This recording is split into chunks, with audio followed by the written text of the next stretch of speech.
Hey guys, how's it going? Thanks for stopping by to watch my video. My name's Eric, and today I'm going to show you how to smoke your very own cheese.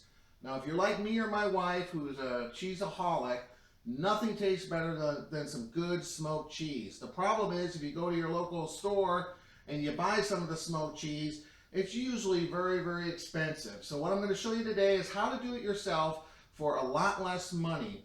And you also don't need a standalone smoker. You can do this with a barbecue grill or any, I've seen people use a cardboard box. You just need to somehow encase the cheese in a container so the smoke doesn't escape.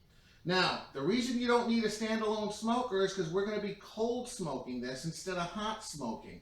Most smokers that you buy require that you make some kind of flame, whether it's charcoal or propane, and of course, you use that to heat up the wood chips or the pellets to produce the smoke. So usually you're at a minimum of around 200 degrees temperature. You can't smoke cheese at 200 degrees temperature because it melts at around 100 degrees. So that's why they call it cold smoking. There's a couple different ways to do it, but I'm going to show you how to do it here with what we call a smoker tube. Now these are very popular. You don't need a smoker. You put this in a barbecue grill, like I said. You open up the one end, and it's just a tube with some holes in it. What I'm going to be using today are these pellets. They're apple flavored, and they're going to produce the smoke. So I'm going to fill this tube with these pellets. I'm going to light it up with a little propane torch and let it burn for a few minutes, and it's going to produce the smoke. And I'm going to put this on the bottom of my smoker and put the cheese as far away as possible, and then let that slowly burn for anywhere from 2 to 4 hours, depending on how smoky you like your cheese. Now, as far as what type of cheese to smoke, it's really up to you, but you want to find something that's a hard cheese. You don't want to smoke something like a brie or something that has a much lower melting point.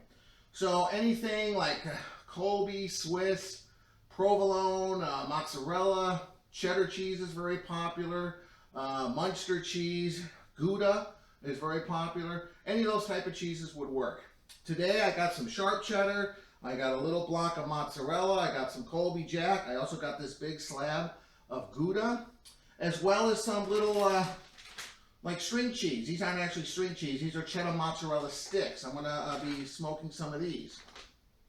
So I'm going to show you how to do this. The first step we want to do is we want to take all these cheese out of this wrapper, and we want to slice them into smaller pieces because that's going to allow the smoke more surface area to adhere to. You don't want to smoke a big block like this because you're not going to be able to get as much smoke into it. So you at least want to cut it in half or maybe in quarters to allow the cheese to have more surface area. And you want to let the cheese sit out probably for a minimum of an hour just to come up to room temperature. That helps a thin skin develop on the cheese and helps it get ready to absorb some smoke. So let me show you the first step in the process right now. Alright guys, welcome back. I've sliced all the cheese. You can see you want to put it on some kind of rack to allow air just to kind of dry it out a little bit. So I got the Monterey Jack, I got the cheddar, I got the mozzarella cheddar sticks, Gouda, and a little bit of cheddar and mozzarella here on the bottom. Now as far as the smoking tube, the most common one is called the Amazing Smoke Tube. It's around 35–40 bucks online. I was going to buy one, but then the other day I happened to be in Target picking up a prescription and I had to wait 10 minutes, so I was just kind of wandering around. I thought I'd go check out the barbecue grills, and lo and behold, I see that Charbroil started selling a little tube like this. Now this really isn't intended for smoking these pellets, but that's how I'm going to use it today. I'm getting creative.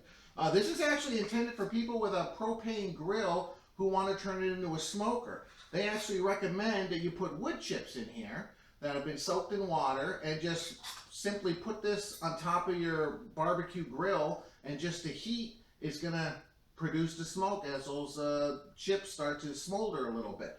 But today I'm going to use these little pellets, like I said, that are made from apple wood, and it's going to do the same thing except has a little bit lower of a temperature to catch it on fire. The only difficulty in this whole process is getting these pellets on fire. You can't just hold a match to it because you'd be sitting there for a half an hour. So if you're going to do this on a regular basis, you're going to have to invest around 20 bucks in a propane torch. I went down to my local hardware store. They sell these little 14-ounce containers. They're around $3 of propane. And then you can buy a propane torch head that screws right on there. automatic igniter. This is around 14 bucks. So for less than 20 bucks, you can get the torch and the propane, and away you go. So let me let this air out. Let me fill this up. I'll take you outside and I'll get this thing fired up and show you the next step. All right, guys, I just want to show you briefly how I'm going to set up the smoker. I'm going to be smoking the cheese on the two top shelves because that's going to be furthest away from where the heat's coming from. This smoker tube doesn't produce a whole lot of heat, but obviously it is burning, so it's going to produce a little bit of heat. So what I'm going to do is I'm going to take the water pan down here in the bottom. I'm going to fill this with ice, and I'm going to put it right underneath the two trays here to help some of that smoke that's coming up cool off with the ice, to try to keep the temperature of this smoker 90 degrees or less, because if we get a little bit hotter than that, we risk the cheese melting. I've also taken one of my racks and I wrapped it in foil here, and this is also going to serve as a heat barrier, and heat's still going to be able to come up around the sides, the smoke I should say, and hopefully keep the heat at bay with the tray full of ice and aluminum foil wrap tray. On the bottom here where the smoker chips usually go, I'm just going to place that tube on the very bottom. So let's get that tube fired up and I'll show you the next step. Alright guys, as you can see, I filled up this tube with these little pellets here. So I'm going to put the cover on there. Now obviously you want to light this up somewhere that can take the heat. So I'm just using my barbecue grill here. After we get it lit, we want to let it burn a little bit to get those other pellets on fire. So here's that little handy dandy torch I'm telling you about. Very simplistic. It's got a little igniter button. You just turn it on. You're going to hear some gas. And push it like that, and let's see if we can get this thing lit up. There's a little hole on the bottom where we're going to start lighting up those things. You can already see a little bit of smoke.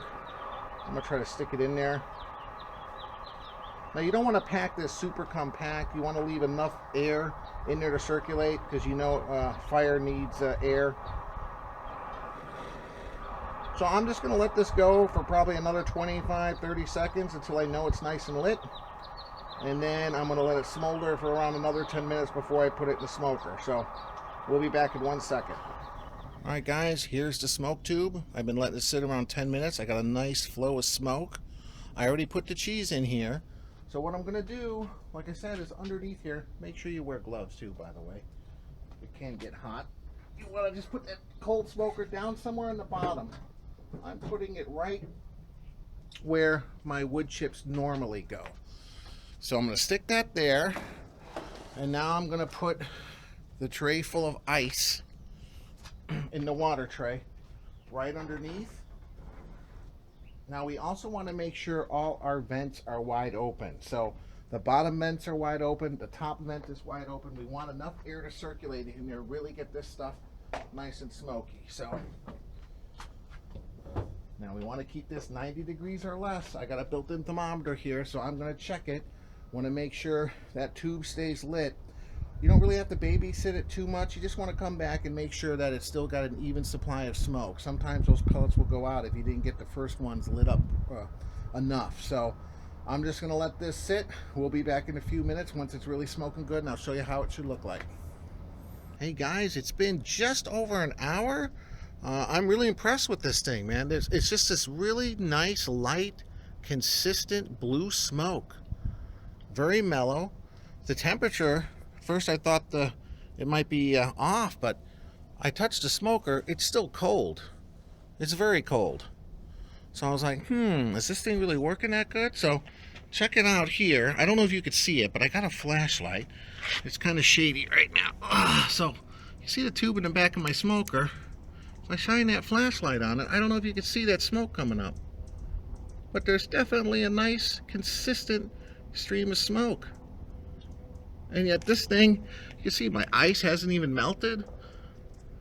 You know, it helps that it's around 55 degrees right now, but still, I'm very impressed. I thought I might be struggling keeping this thing cool, but that thing's hardly generating any heat at all. The needle hasn't moved, so I'm impressed. I'm curious. This is my first time using it. I'm not quite sure how long that tube will smoke for.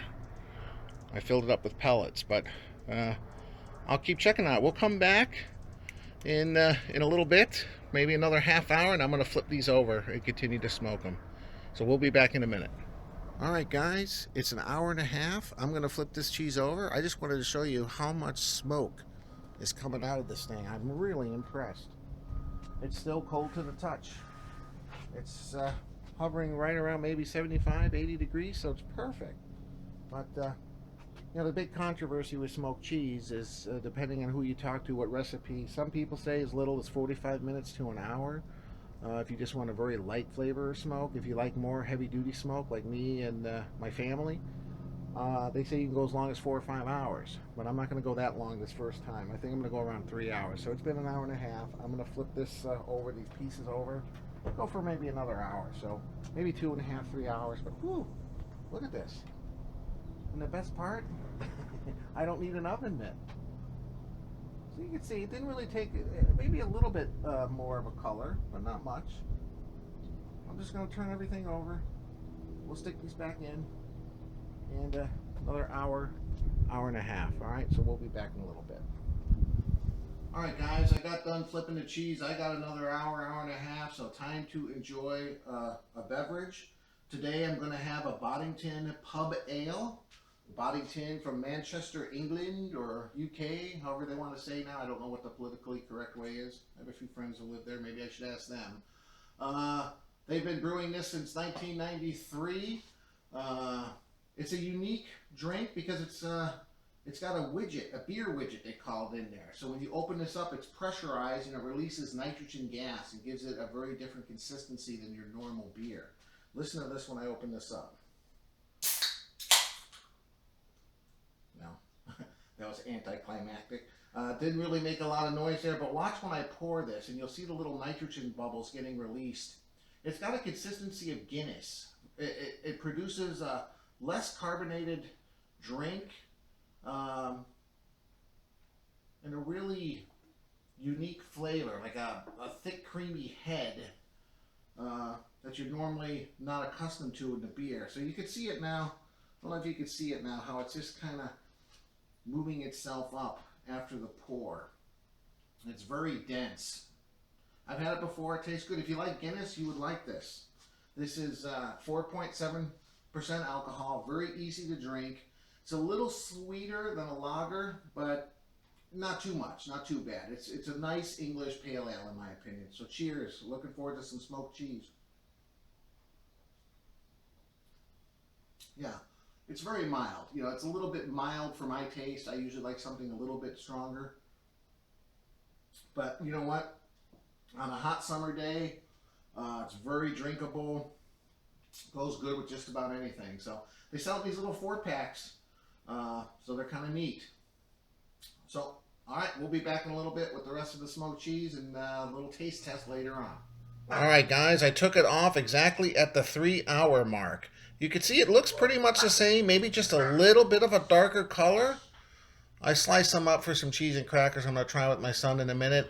And they really recommend that you vacuum pack this and let it sit for 2 to 4 weeks in the fridge for the flavors really to come through. But we'll be back in a second. I'm going to have my son try it and see how we like it. I'm here with my son Kyle. I've laced him out with some cheese and crackers. Try this Gouda. By the way, I love cheese. Oh, I know you love cheese. Now this might be a little strong just because I just smoked it. Like I said, they recommend putting it in the bag and letting it mellow, but I couldn't resist. Gotta try it. The crackers are tasty. The crackers are tasty. Well, how about the cheese on the cracker? It's good. It's really good. Very tasty. I tried a little bit before we started the video, so take my word, all of it's really good. I'm looking forward to try it in you know 3 or 4 weeks and see how that works out as well. Thanks for watching the video. Please like it, please subscribe, please check out my other videos because I make a whole bunch of other cooking and smoking videos. So please Are we going to try the other cheeses? We got all night to try the other cheeses.